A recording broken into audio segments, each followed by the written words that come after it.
En este evento hay un contraste muy marcado, un contraste entre gentiles, prosélitos al judaísmo, que creyeron la palabra, y judíos no prosélitos, sino judíos de origen rechazando la misma. Cuando Jesús vino, los judíos le pidieron señal del cielo para poder creer en él. Y nos basta el cielo, ¿verdad? Y nos basta, vamos a creer. Jesús les dice: les voy a dar la señal del profeta Jonás. Jesús resucita y ellos no creyeron. Ellos seguían pensando y pidiendo la señal del cielo. Ahora aquí se les estaba dando esa señal del cielo y ellos decían: están borrachos. Pero el ataque, mi querido Pepe, y aquí es donde entra lo tercero, era directamente al Espíritu Santo. ¿Te das cuenta? Cuando Jesús vino, ellos blasfemaron en contra del Espíritu, diciendo que Jesús hacía las obras, los milagros que él hacía por Belcebú, el príncipe de los demonios. Llamaron a la obra del Espíritu obra de demonios. Ahora van a llamar a la obra del Espíritu obra de hombres. sí. ¿Cómo que obra de hombres? Están llenos de mosto, ¿verdad? El segundo ataque, Pepe, contra el Espíritu Santo es darle al Espíritu Santo una obra de hombre, cuando el Espíritu Santo está por encima de esto. Y el tercer ataque va directamente a las Escrituras, porque lo que pasó en Hechos capítulo 2 es un adelanto de Joel capítulo 2, donde el Espíritu Santo iba a venir y los jóvenes, las jovencitas, los ancianos iban a tener sueños, revelaciones, iban a profetizar, y era lo que estaba sucediendo, era un adelanto de lo que va a venir en el milenio. Y los judíos dijeron: esto es obra de borracha. La predicación de Pedro, Pepe, se da en un contexto de incredulidad total, más o menos como nuestros días. Es una incredulidad terrible. Hoy en día, artistas declarando que Dios no existe en los medios de comunicación, que la Biblia no tiene poder, que Dios no nos es útil. Así estaban en ese momento. Y esto nos lleva a la cuarta cosa. Lo que nos enseña Hechos capítulo 2 es la prioridad de predicar el evangelio en medio de un mundo incrédulo. Pero también nos enseña que esa predicación tiene como respaldo a Dios mismo. ¿Quién era el que estaba respaldando aquí? Dios, a través de su manifestación, a través de su palabra. Eso lo tenemos que entender también nosotros para poder entender lo que Pedro va a hacer aquí, ¿verdad? Es un contexto de rechazo, de burla. Vamos al texto, mira. Versículo 12. Y estaban todos atónitos y perplejos, diciéndose unos a otros: ¿qué quiere decir esto? O sea, unos no lo entendían, ¿verdad? Mas otros, burlándose, decían: están llenos de mosto. Y ahí es donde Pedro va a intervenir. En ese ataque directo a la persona, obra y palabra de Dios es donde Pedro va a intervenir. Vemos que Pedro no los deja hablar esto y no les deja concluir ni decir o atribuirle esto al hombre, al vino. Más bien dice la Biblia que se pone de pie y empieza a hablar este discurso. Nos enfocamos más en los primeros versículos de las lenguas como de fuego, de los idiomas, pero no vemos lo que hace el Espíritu Santo en Pedro, pastor.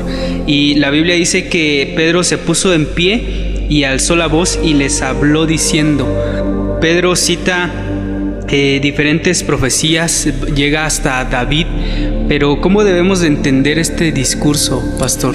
Mira, para entender este discurso debemos de entender lo que hemos hablado anteriormente, que se conoce como contexto canónico. Cómo se fue dando la revelación previa y posterior en las Escrituras acerca del nacimiento del Mesías y la obra del Mesías. Los autores que iban escribiendo posteriormente a su revelación interpretaban la revelación previa de una manera literal, algunas veces citándola, aludiendo o aplicando lo que está diciendo el texto.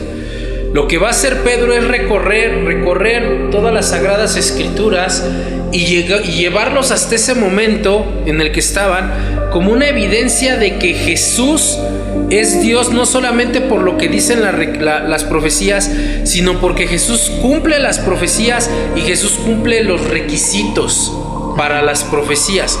Algunas profecías, Pepe, los judíos, decían que Jesús, conociendo las escrituras, las había alterado él mismo para poder cumplirlas.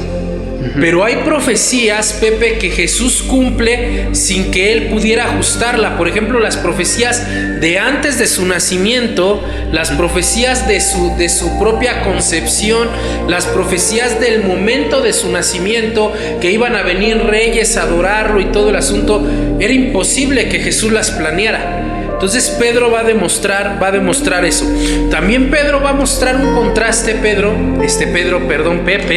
es que los dos empiezan con P, entre la no elocuencia que tiene una persona al estar lleno de vino con la elocuencia que da el Espíritu Santo al manifestar la palabra, de tal manera que muchos se van a sorprender y en el capítulo 4 van a decir: estos hombres son galileos, ¿cómo es que pueden hablar de esta manera?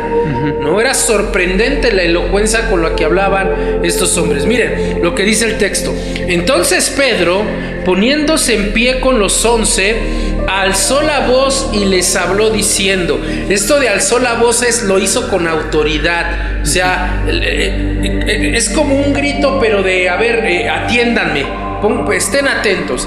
Y Pedro les va a decir, ahora, cuando dice que se levantó con los 11, aquí ya estaba Matías, como veíamos, ya estaba incluido como uno de los 12. Y Pedro les va a decir: varones judíos y todos los que habitáis en Jerusalén. Pedro le va a hablar a estos dos grupos: los judíos, hablándole a los líderes religiosos, y varones que moran, refiriéndose al pueblo en general. Y les va a decir: esto os sea notorio y oíd mis palabras, porque estos no están ebrios como vosotros suponéis, puesto que es la hora tercera del día. Aquí estamos hablando de las 9 de la mañana. Era una hora muy temprana para que alguien siquiera pudiera pensar en emborracharse, ¿verdad? Entonces dice: mas esto es lo dicho por el profeta Joel. Pedro va a usar una profecía que, si bien es cierto, no se cumplió de manera total. Lo que está diciendo Pedro, que esto es un adelanto de lo que había dicho el profeta Joel. Si nosotros leemos la profecía de Joel, Pepe, esto se va a dividir en dos secciones: la venida del Espíritu Santo como un adelanto de una manifestación de un reino espiritual, y la aplicación futura del reino milenial. Es decir, que lo que apareció, lo que pasó aquí en el día de Pentecostés, se va a volver a repetir en el milenio, pero de una manera total. Aquí solamente fue un adelanto. Y mira, para entender esto, mi querido Pepe, tenemos que ir a Joel capítulo 2, versículos 28 al 32. Vamos ahí. Y fíjate cómo se va a dividir en dos. Dice ahí la palabra: y después de esto derramaré mi espíritu sobre toda carne, y profetizarán vuestros hijos y vuestras hijas, vuestros ancianos soñarán sueños y vuestros jóvenes verán visiones. Y también sobre los siervos y sobre las siervas derramaré mi espíritu en aquellos días. Ahora nota la división: y daré prodigios en el cielo y en la tierra, sangre y fuego y columnas de humo. El sol se convertirá en tinieblas y la luna en sangre, antes que venga el día grande y espantoso de Jehová. Y todo aquel que invocare el nombre de Jehová será salvo, porque en el monte de Sión y en Jerusalén habrá salvación, como ha dicho Jehová, entre el remanente al cual él habrá llamado. Entonces aquí podemos ver primer venida, segunda venida. ¿Te acuerdas que la sesión pasada veíamos cómo se conectaba perfectamente con el mensaje y la obra del Mesías, la muerte y resurrección del Mesías y la venida del Espíritu Santo? Entonces Pedro va a empezar a citar el profeta Joel, pero Pepe, quiero que veamos hasta dónde lo va a citar, porque Pedro no lo va a citar totalmente. Pedro no lo va a citar totalmente. Veamos hasta dónde lo va a citar Pedro. Dice, versículo 17 de Hechos 2: y en los postreros días, es decir, en los días que estaba viviendo Pedro, dice Dios, derramaré de mi espíritu sobre toda carne. Aquí toda carne, Pepe, está hablando de judíos y gentiles. Así debemos entenderlo. No sobre todos o sobre todo el mundo entero. No, es judíos, gentiles que estaban en ese momento ahí. Y vuestros hijos y vuestras hijas profetizarán. Vuestros jóvenes verán visiones y vuestros ancianos soñarán sueños. Y de cierto sobre mis siervos y sobre mis siervas en aquellos días derramaré de mi espíritu y profetizarán. Ahora quiero que notes que Pedro dice sobre mis siervos y sobre mis siervas. Entonces Pedro está manifestando que esto iba a ser sobre aquellos y aquellas que creyeren en Cristo como Señor. Están llamando siervos y siervas. ¿Por qué Pedro no llamó creyentes? Bueno, porque los judíos pudieron haber dicho, a ver, nosotros también somos creyentes y sobre nosotros también no se manifestó. ¿Por qué nada más en ustedes? ¿Eso es porque ustedes están borrachos y nosotros? No, lo que está haciendo Pedro es aquellos que han entregado su vida a Dios, acuérdate, siervos y siervas, doulos, esclavos, sobre ellos será esto. Sobre ellos será esto. Y sigue diciendo Pedro: y daré prodigios arriba en el cielo y señales abajo en la tierra, sangre y fuego y vapor de humo. El sol se convertirá en tinieblas y la luna sangre antes que venga el día del Señor y grande y manifiesto, y todo aquel que invocare el nombre del Señor será salvo. Y va a empezar a explicar la profecía. Versículo 22: varones israelitas, oíd estas palabras. Jesús Nazareno, varón aprobado por Dios entre vosotros, con las maravillas y prodigios y señales que hizo entre vosotros por medio de él, como vosotros mismos sabéis. ¿Te das cuenta cómo Pedro está aplicando los prodigios del cielo y de la tierra a lo que hizo Jesús?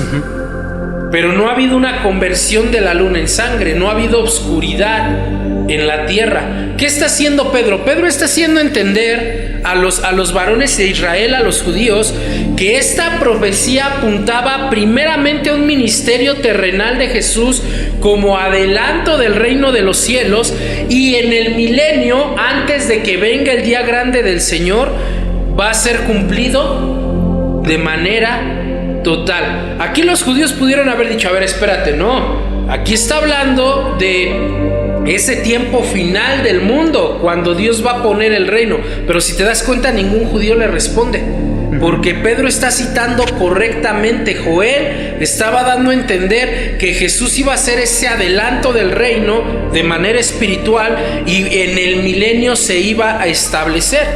Por eso Jesús dijo: arrepentíos porque el reino de los cielos se ha acercado. Versículo 23: a este, entregado por el determinado consejo y anticipado conocimiento de Dios, prendisteis y matasteis por manos de inicuos, crucificándole. Pedro, aunque está diciendo que la muerte de Cristo era un designio divino de parte del Padre, está responsabilizándolos por el hecho. Ustedes lo prendieron y se lo entregaron a los romanos. Aunque Él les manifestó que Él estaba cumpliendo las profecías de Joel, y no con palabras, sino con hechos y señales, ustedes aún así lo prendieron y lo mataron. Es decir, Pedro les está diciendo: ustedes no le creen a Dios, ni le creen a las escrituras. ¿Por qué? Porque los judíos se jactaban, Pepe, de creerle a los profetas. Y aquí Pedro les está citando a uno, y ellos aún así no querían creer en el profeta, ni en lo que el profeta dijo de parte de Dios. Por eso mira lo que dice: al cual Dios levantó, suelto los dolores de la muerte, por cuanto era imposible que fuera retenido por ella. A ver, ustedes le pedían al Señor Jesús una señal del cielo, una señal maravillosa, y Jesús se les dijo: señal no les va a ser dada más que la del profeta Jonás, que estuvo 3 días y 3 noches en el vientre del pez. Eso era una ilustración, Pepe, de la resurrección. Ahora, Cristo ya les había dado esa señal. ¿Cuál señal? Resucitar. Y muchos lo vieron. Ajá. Pero ¿cuál fue la postura de ellos? Mateo 28. Vamos a Mateo 28, Pepe, para entender. Versículo 11. Ellos sabían que Jesús había resucitado. Les había quedado claro, pero mira lo que hicieron, Pepe. Mientras ellas iban, he aquí, unos de la guarda fueron a la ciudad y dieron aviso a los principales sacerdotes de todas las cosas que habían acontecido. Y reunidos los ancianos y habido consejo, dieron mucho dinero a los soldados, diciendo: decid vosotros, sus discípulos vinieron de noche y lo hurtaron, estando nosotros dormidos. Gracias. ¿Te das cuenta cómo la guardia que estaba cuidando la tumba fueron y les dijeron: la verdad es esta? Sí. Pasó esto. Y ellos, aún escuchando la verdad, dijeron: no, tengan dinero y digan, sus discípulos robaron el cuerpo. Pero eso apuntaba a la profecía de Joel. Ahora Joel está citando al profeta Isaías cuando está hablando de la salvación. Y en ese contexto, Pepe, el mismo Isaías dice: de cierto háblales, pero no te oirán. De cierto muéstrales, pero no verán, porque Jehová ha cegado sus ojos para que no crean ni se conviertan ni los perdonen. ¿Por qué? ¿Por qué Dios actúa de esta manera? Podemos decir: es que Dios es injusto, no quiso que creyeran. No, porque ellos habían atribuido la obra del Espíritu Santo a muchas cosas, y ese es el pecado imperdonable, Pepe. Ese es el pecado imperdonable. Entonces, después de haber dicho todo esto, ¿con qué fin Pedro está citando la profecía? Con el fin de demostrarles que Jesús es aquel adelanto del reino del que habló el profeta Joel, y que ellos no creían ni a Dios, ni a su palabra, ni al profeta. Por eso habían matado a Jesús. Pastor, después Pedro habla de la resurrección. Bueno, en estos capítulos, en estos versículos que acabamos de leer, y cita también esta cuestión de David, porque desde antes Dios les había dicho, y como que les vuelve a decir esta parte de la resurrección. Pero ¿por qué lo hace así Pedro con David? Mira, Pepe, si de algo estaban orgullosos los judíos, es tener como profeta a Moisés y como rey a David. Sí, es cierto. Y lo que está diciendo Pedro aquí es: miren, aquellas dos personas de las que ustedes están orgullosos, primeramente Moisés, habla de Cristo como superior a él, de Jesús, y su segundo rey está muerto, mientras que Jesús, del linaje de David, está vivo.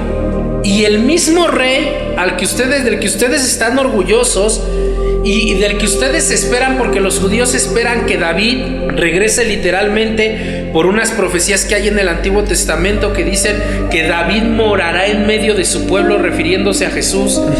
Ellos esperan que David regrese, y Pedro les dice: ese David que ustedes esperan que regrese fue el mismo que profetizó que su descendiente, al que ustedes prendieron y mataron, iba a resucitar. Y Pedro va a citar por lo menos 3 salmos de David, donde David habla de esto. Mira, versículo 25 de Hechos capítulo 2. Versículo 25 de Hechos capítulo 2. Dice la palabra: porque David dice de él. ¿De quién? De Jesús.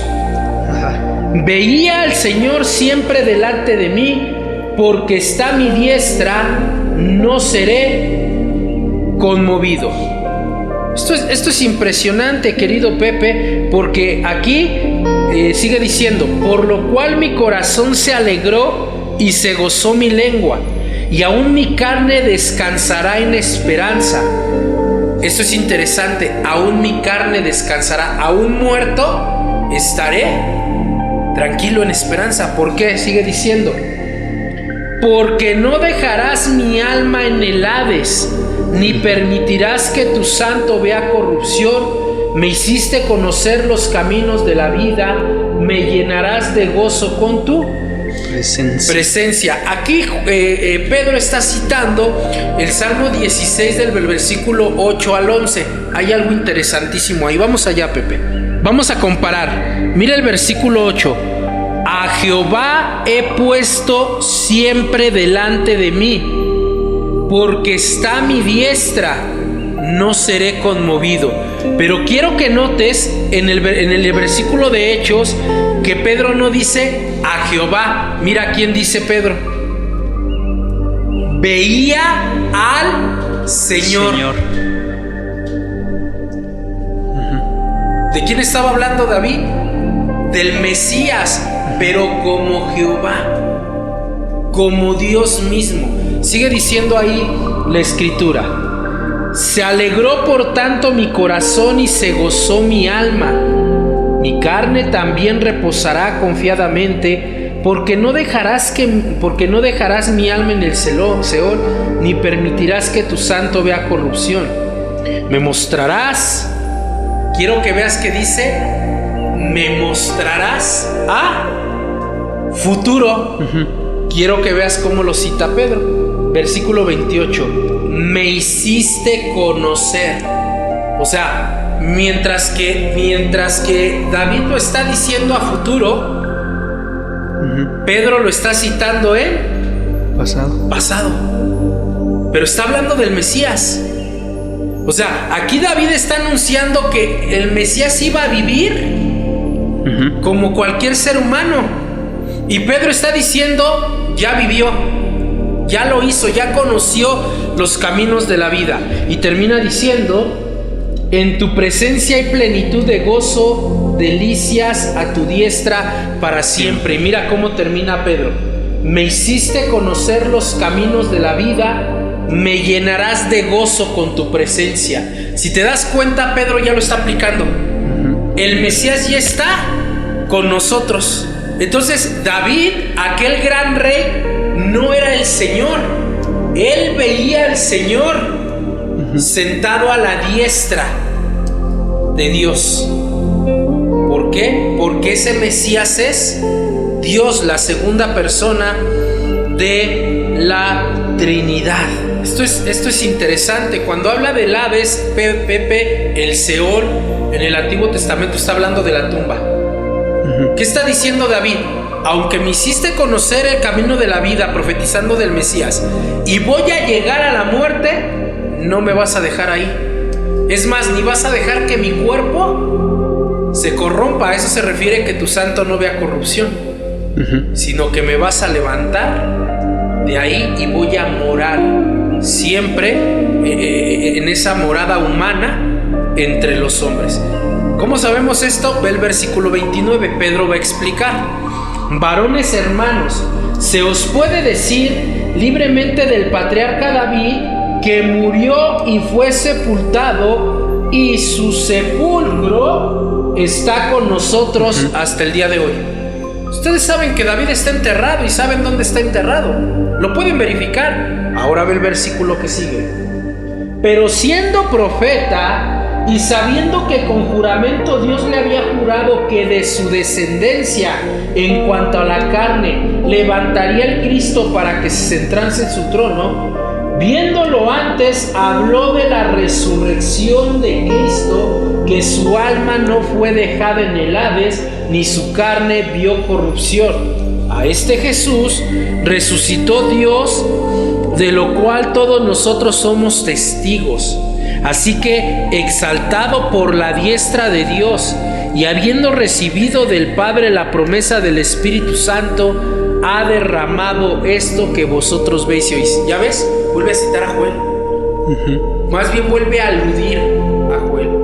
Jesús era la anticipación para la venida del Espíritu Santo. Ahora, cuando Cuando Pedro usa a David como profeta, Pedro va a citar dos salmos. Salmo 89, versículo 3 y 4. Vamos allá. Ese es el segundo, ¿verdad? Ese es el segundo salmo. Salmo 89, versículo 3 y 4. Hice pacto con mi escogido, juré a David mi siervo diciendo: para siempre confirmaré tu descendencia y edificaré tu trono por todas las generaciones. ¿Qué está citando David?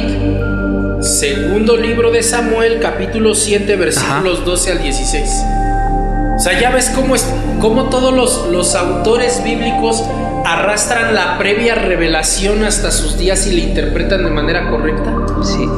Dios le había prometido a David en segundo libro de Samuel, capítulo 7, que de uno de sus hijos iba a levantar a uno que se iba a sentar en el trono para siempre. Ahora escucha, y que Dios le sería por padre. O sea, Dios le está diciendo: va a ser mi hijo. Aunque va a venir de tu linaje, va a ser mi hijo. Por eso Jesús se conoce como el verdadero David. Y cuando dicen las escrituras del Antiguo Testamento que David morará en medio de su pueblo, se está refiriendo a Jesús. Y Pedro les está diciendo a esos maestros de la ley judía, esos maestros de las escrituras, o sea, de una manera implícita: ¿cómo es posible que ustedes no puedan entender las escrituras? ¿Verdad? El segundo salmo que Pedro va a combinar es el Salmo 132, versículo 11. Y dice ahí la palabra: en verdad juró Jehová a David, y no se retractará de ello. De tu descendencia pondré sobre tu trono. ¿Se dan cuenta? O sea, es magnífico lo que Jesús lo que Pedro está diciendo acerca de Jesús. Miren, proféticamente Jesús cumple todos los requisitos. Sí. ¿Verdad? Y realmente, refiriéndonos a la realeza, al reinado, y de manera de realeza, Jesús cumple todos los requisitos. Pero ahí no va a quedar. Pedro les va a dar una tercera prueba. Por eso te digo que igual el hecho magnífico de la venida del Espíritu Santo no son las lenguas. El hecho magnífico de la venida del Espíritu Santo es la predicación de quién es Jesús y la reacción de la gente ante esa predicación. Lo tercero es el ministerio actual de Jesús, que ya está profetizado en el Antiguo Testamento. Mira lo que sigue diciendo Pedro. Hechos capítulo 2, versículo 34. Porque David, sigue hablando de David, no subió a los cielos, pero él mismo dice: dijo el Señor a mi Señor: siéntate a mi diestra hasta que ponga tus enemigos por estrado de tus pies. Ahora quiero que veamos aquí algo interesante, Pepe. Si nosotros regresamos ahí al Salmo capítulo 89, versículo 3, Salmo 89, versículo 3, mira lo que dice: hice pacto con mi escogido, juré a David mi siervo diciendo: para siempre confirmaré tu descendencia. ¿Ok? Tengamos esto en mente. Ahora, mi querido Pepe, ve al Salmo 16. Salmo 16. A Jehová he puesto siempre delante de mí, porque está a mi diestra, no seré conmovido. Pero aquí hay algo interesante, que David veía al Señor sentado a la derecha del Padre antes de la encarnación. Dios le promete descendencia. David lo ve sentado a la diestra de Dios. David habla de que iba a venir a la tierra, iba a morir y iba a resucitar. Y David anuncia otra profecía: la glorificación de Cristo. ¿Dónde dice esto? Bueno, Pedro en Hechos 2 está citando el Salmo 110, versículo 1. Vamos al Salmo 110, versículo 1. Jehová dijo a mi Señor: siéntate a mi diestra hasta que ponga tus enemigos por estrado de tus pies. Es decir, es Dios el que le da la orden de subir a su diestra después de la resurrección. Juan capítulo 17. Juan capítulo 17. Por eso te digo que hay que poner mucho empeño en observar el sermón de Pedro, querido Pepe, porque es magnífico. Estas cosas habló Jesús y levantando los ojos al cielo dijo: Padre, la hora ha llegado, glorifica a tu Hijo para que también tu Hijo te glorifique a ti, como le has dado potestad sobre toda carne, para que dé vida a todos los que diste, y esta es la vida eterna, que te conozcan a ti, el único Dios verdadero, y a Jesucristo a quien has enviado. Yo te he glorificado, especialmente en este versículo, Pepe. Yo te he glorificado en la tierra, he acabado la obra que me diste que hiciese. Los salmos de David. Sí. Ahora quiero que notes el versículo 5. Ahora pues, Padre, glorifícame tú al lado tuyo con aquella gloria que tuve contigo antes de que el mundo fuese. David les está dando todo el panorama de la vida del Mesías. El Mesías es Dios porque Él es igual a Dios.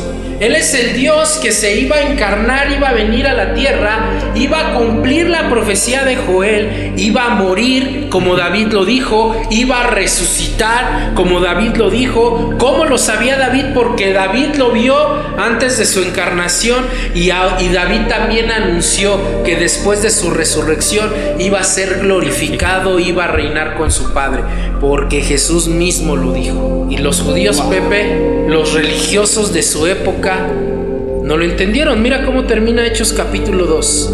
Mira cómo termina Hechos capítulo 2. Regresemos ahí, querido Pepe. Sepa pues ciertísimamente, no dice ciertamente, ciertísimamente, les acabo de dar las pruebas. Sepa pues ciertísimamente toda la casa de Israel que a este Jesús, a quien vosotros crucificasteis, Salmo 110 versículo 1, Dios le ha hecho Señor y Cristo. Al oír esto, se compungieron de corazón y dijeron a Pedro y a los otros apóstoles: varones hermanos, ¿qué haremos? La gran mayoría, Pepe, reaccionó. Mira, el discurso de Pedro nos manifiesta la manera correcta de predicar el evangelio. El anuncio del Mesías contrastado con el pecado del hombre, la obra del Mesías y el arrepentimiento de las personas. Aquí está. Y dice, Pedro les dijo: arrepentíos y bautícese cada uno de vosotros en el nombre de Jesucristo para perdón de los pecados y recibiréis el don del Espíritu Santo. La misma cronología. Bautícense, Pedro otra vez. Yo te voy a decir Pedro. Pepe, no es el de las aguas. Esta palabra bautícense quiere decir únanse, líguense. ¿Qué les está diciendo? Crean en Cristo. Crean en Cristo, y cuando ustedes crean en Cristo, les serán perdonados los pecados y recibiréis el don del Espíritu Santo. ¿Cuál don? No las lenguas. Muchos interpretan que son las lenguas. No, el don de la salvación. Acuérdate, Joel capítulo 2, el don del Espíritu Santo es la salvación.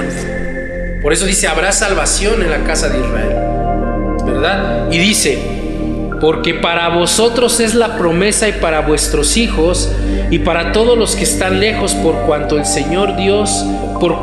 el Señor nuestro Dios llamare.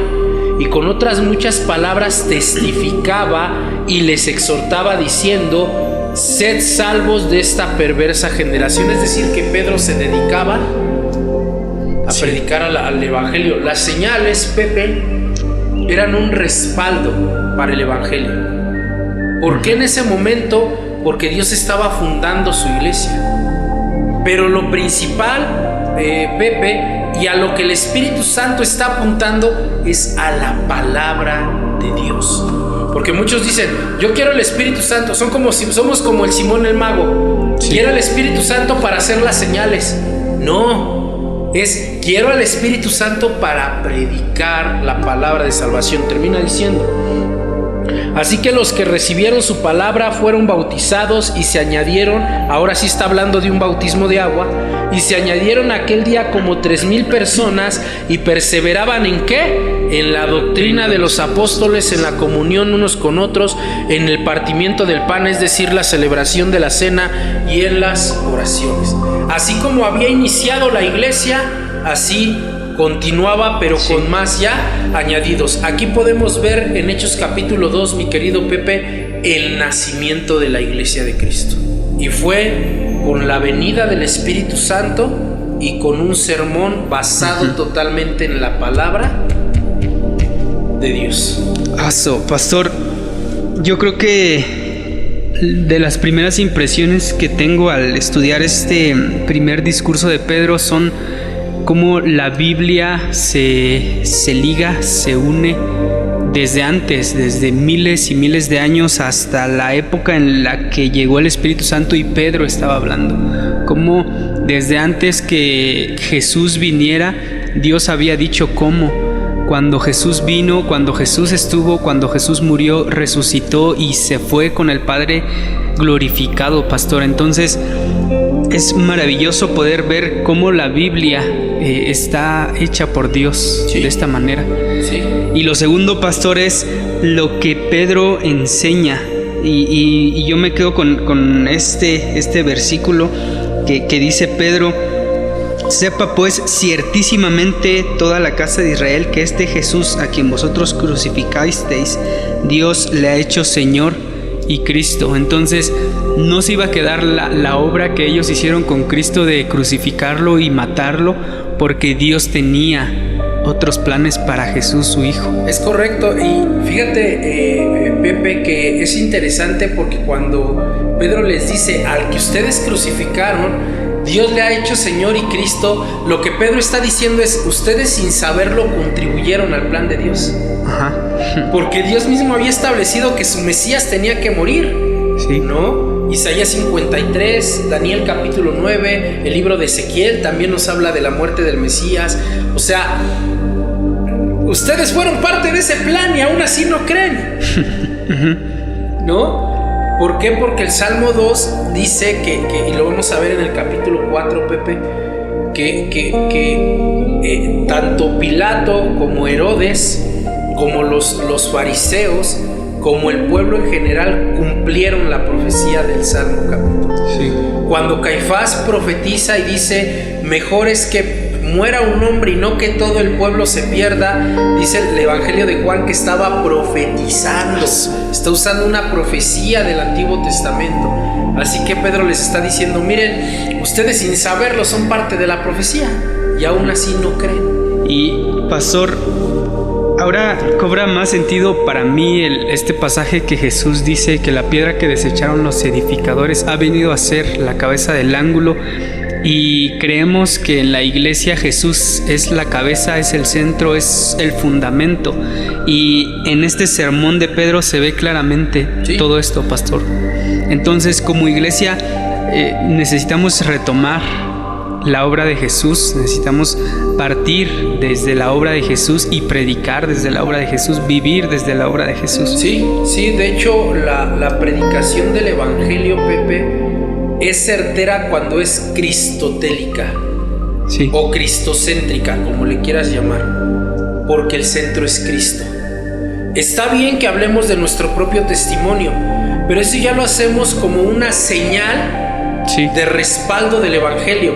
Pero el Evangelio no debe estar basado en nosotros.